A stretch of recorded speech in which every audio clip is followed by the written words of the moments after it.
Ni Mombasa County Fire Chief.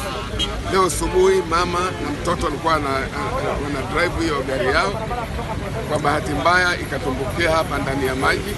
Nimeleta fast track mbili, moja kutoka Changamwe na moja kutoka main fire station kuja kurescue hawa, na my officers and the members of the public wameweza kujaribu wakaokoa ule mtoto mwanzo, na then mama wakaokolewa, wamepelekwa kwa hospital.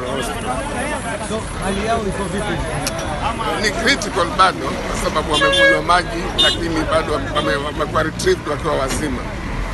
Na gari bado iko ndani? Na gari bado iko ndani ya maji mpaka sasa.